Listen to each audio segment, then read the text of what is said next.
चलिए अब हम साइक्लिसिटी देखते हैं 3 की। अभी हमने 2 की बात की थी, अभी हम 3 की देखते हैं। तो साइक्लिसिटी अगर हम 3 की बात करें, साइक्लिसिटी ऑफ 3, तो 3 की पावर 1 रखेंगे तो कितना आएगा? 3 आएगा। 3 की पावर 2 रखेंगे तो कितना आएगा? 9 आएगा। 3 की पावर 3 रखेंगे तो कितना आएगा? 27 आएगा। तो इसका मतलब 7 हो जाएगा। ठीक है। 3 की पावर 4 रखेंगे तो 81 हो जाएगा, मतलब 1 आ जाएगा। फिर 3 की पावर 5 रखेंगे तो आपको फिर से कितना मिल जाएगा? 3 मिल जाएगा। ठीक है। फिर आप रखेंगे तो फिर आपको 9 मिलेगा, फिर आप रखेंगे तो आपको 7 मिल जाएगा, और फिर आप रखेंगे तो आपको 1 मिल जाएगा। तो यहाँ पर भी अगर आप देखें तो साइक्लिसिटी जो है, इसमें साइक्लिसिटी जो है वो कितनी की है? 4 की है।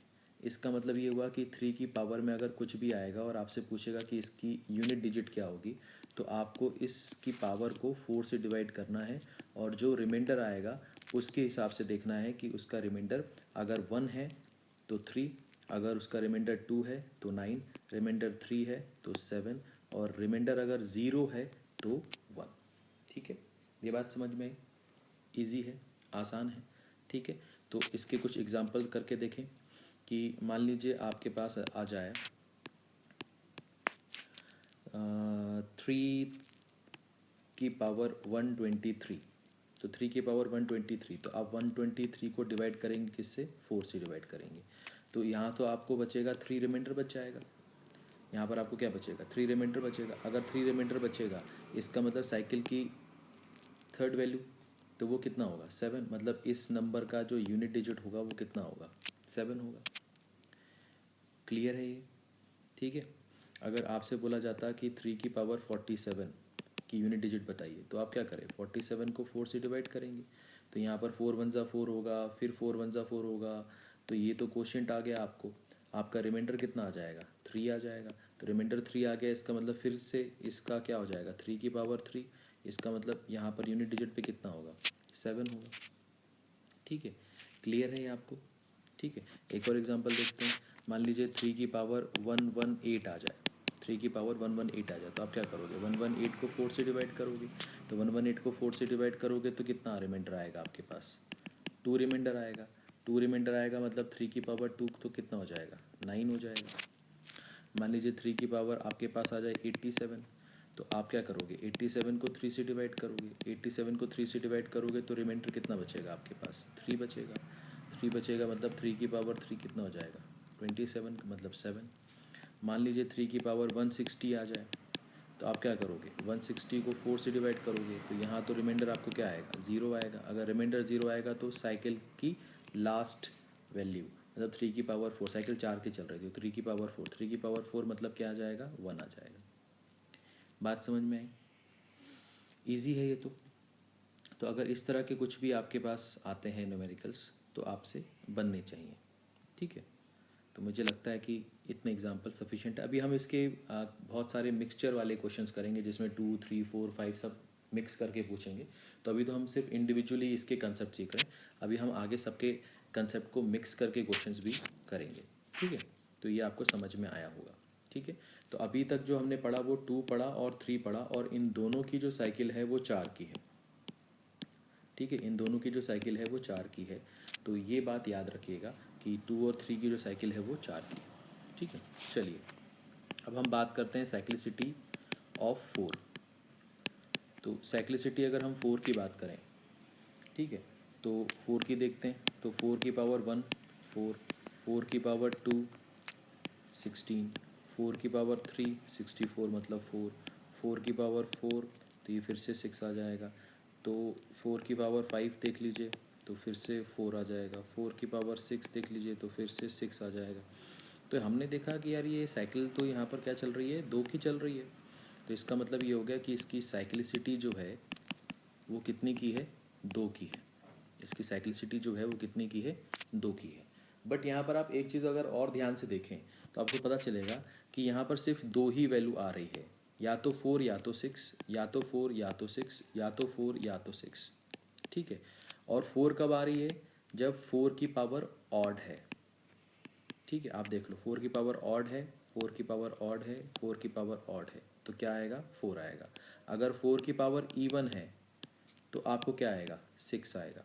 तो आप ये याद रखिएगा, ठीक है। साइक्लिसिटी 2 की होती है, ये अगर कभी पूछे कि 4 की साइकिल कितने की होती है तो आप बता सकते हो कि 2 की होती है। बट अगर आपको कोई न्यूमेरिकल आएगा तो आप हमेशा 4 की पावर देखिएगा क्या है। अगर 4 की पावर इवन है तो 6 आएगा उसका आंसर, यूनिट प्लेस पे 6 आएगा। अगर 4 की पावर ऑड है तो आप देख लेना कि उसके यूनिट प्लेस पे कितना आएगा 4 आएगा। तो आपको डिवाइड करने का कोई भी टेंशन नहीं रहेगा, ठीक है। तो कुछ इसको सॉल्व करके देखते हैं, इसके कुछ एग्जांपल देखते हैं, ठीक है। तो यहाँ पर हमने बात की कि 4 की पावर अगर ऑड है तो हमें क्या मिलेगा 4 मिलेगा, और अगर 4 की पावर इवन है तो हमें क्या मिलेगा 6 मिलेगा, ठीक है। अब इसके कुछ एग्जांपल करके देखें। तो अगर मान लीजिए 4 की पावर 54 आती, 4 की पावर कितनी आती 54 आती, तो 54 को देख लीजिए 54 ऑड है कि इवन, इवन है। तो 4 की पावर इवन है, इसका मतलब कितना आएगा 6 आएगा। 4 की पावर अगर 123 आ जाए तो 123 क्या है ऑड है, ऑड है मतलब क्या आ जाएगा 4 आ जाएगा। 4 की पावर अगर 1001 आ जाए तो 1001 तो ऑड नंबर है, इसका मतलब क्या आ जाएगा 4 की पावर ऑड, इसका मतलब ये क्या आ जाएगा आपका 4 आ जाएगा। मान लीजिए आपके पास ये होता 24 की पावर 63 ऐसा कुछ होता, तो यहाँ पर आप क्या देखोगे 4 की पावर 63, और 63 क्या है ऑड है, और 4 की पावर ऑड क्या होता है 4 होता है।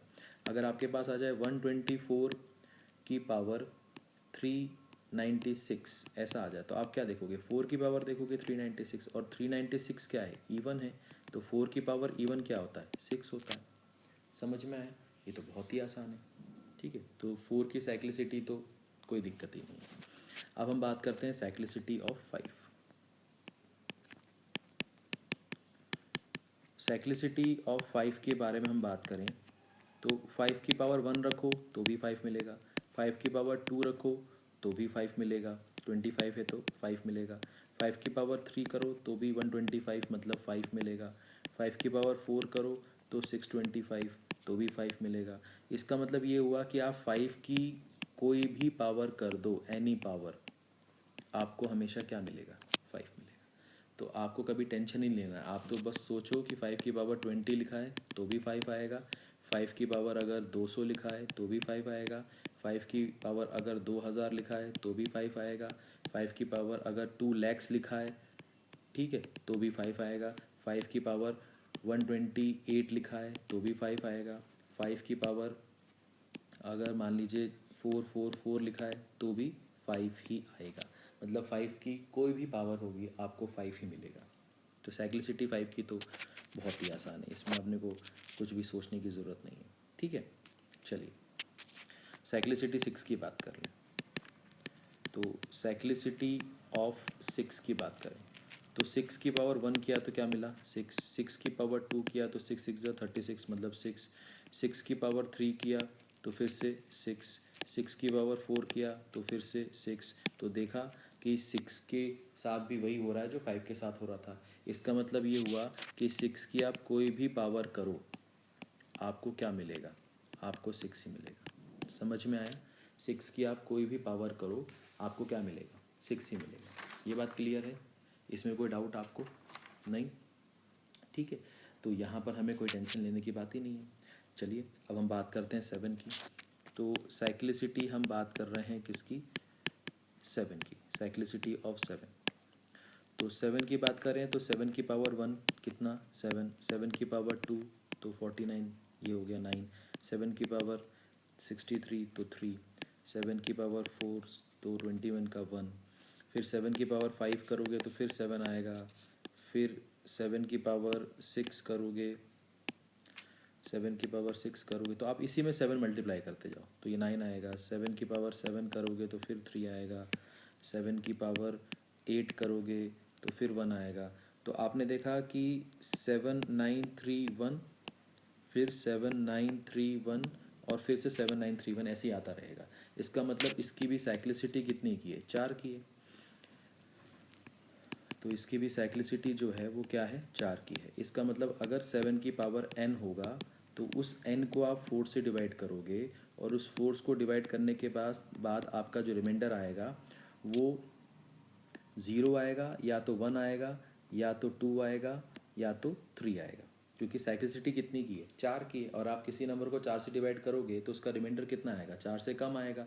और कितना आ सकता है, 0 भी आ सकता है, 1 भी आ सकता है, 2 भी आ सकता है, 3 भी आ सकता है।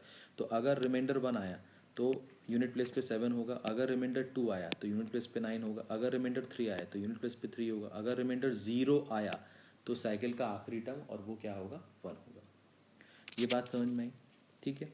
तो इसका अगर एग्जांपल देखें कि मान लीजिए 7 की पावर 39 है, 7 की पावर 39 है, तो आप क्या करोगे, 39 को 4 से डिवाइड करोगे, तो 4 9 ज़ा 36, तो रिमाइंडर कितना बचेगा, 3। इसका मतलब ये हो गया 7 की पावर 3, और 7 की पावर 3 जो होता है वो कितना होता है, 3 होता है, ठीक है। फिर मान लीजिए एग्जांपल आ जाए कि 7 की पावर 92 है आपके पास, तो आप क्या करोगे, 92 को 4 से डिवाइड करोगे, 92 को 4 से डिवाइड करोगे तो यहाँ पर रिमाइंडर कितना आएगा, 0। रिमाइंडर 0 आ गया, मतलब साइकिल का लास्ट, तो साइकिल का लास्ट अगर आप देखोगे तो आपको कितना मिलेगा, 1। तो ये 1 हो गया। एग्जांपल ले लें कि 7 की पावर मान लीजिए 133 आ गया, ठीक है। तो 133 को आप 4 से डिवाइड करोगे तो ये कितना हो जाएगा, इसका क्वेश्चन होगा 4 3 ज़ा 12, ठीक है। फिर 1 3 बचेगा, 4 3 ज़ा 12, तो 1 बचेगा, तो रिमाइंडर कितना बचेगा, 1 बचेगा। तो इसका मतलब 7 की पावर 1 बचा, 7 की पावर 1 मतलब कितना हो गया, 7 हो गया, ठीक है। आसान है ये तो, बहुत ही आसान है। तो हमने देख लिया 7 की भी साइकिल हमने चेक कर ली, ठीक है। 8 की साइकिल की बात करते हैं। तो साइक्लिसिटी ऑफ 8, तो 8 की बात करें तो 8 की पावर 1 कितना होगा, 8 होगा। 8 की पावर 2 की बात करें तो 64 मतलब 4 होगा। 8 की पावर 3 करें तो इसी में 8 मल्टीप्लाई कर दीजिए, 8 4 ज़ा 32 मतलब 2 होगा। 8 की पावर 4 तो फिर से 8 मल्टीप्लाई कर दीजिए, 6 होगा। फिर 8 की पावर 5 करोगे तो फिर से इसी में 8 मल्टीप्लाई कर दीजिए, 48 मतलब 8 होगा। 8 की पावर 6 करेंगे तो फिर से 8 मल्टीप्लाई कर दीजिए, इसी में 4 हो जाएगा। 8 की पावर 7 करेंगे तो इसमें 2 हो जाएगा। 8 की पावर 8 करेंगे फिर से इसमें 8 मल्टीप्लाई कर दीजिए, 6 हो जाएगा। तो ध्यान से देखें तो 8 4 2 6, फिर 8 4 2 6, फिर से 8 4 2 6, ऐसे ही आता रहेगा। इसका मतलब इसकी जो साइकिल है वो भी कितनी है, तो साइक्लिसिटी इसकी भी कितनी की है, 4 की ही है। इसकी भी साइक्लिसिटी कितने की है, 4 की ही है। इसका मतलब अगर 8 की पावर 45 आएगा तो आप क्या करोगे, 45 को 4 से डिवाइड करोगे तो आपको रिमाइंडर कितना बचेगा, 1 बचेगा। रिमाइंडर 1 बचेगा, इसका मतलब 8 की पावर 1 कितना हो जाएगा, 8 हो जाएगा, ठीक है। अगर आप 8 की पावर की साइकिल चेक कर रहे हो और वो आपको आ जाए 97, ठीक है, तो 97 को आप 4 से डिवाइड करोगे तो 4 2 ज़ा 8, 1 बचेगा, 1 7 4 4 16, 1 बचेगा, मतलब 8 की पावर 1, तो ये फिर से कितना आ जाएगा, 8 आ जाएगा।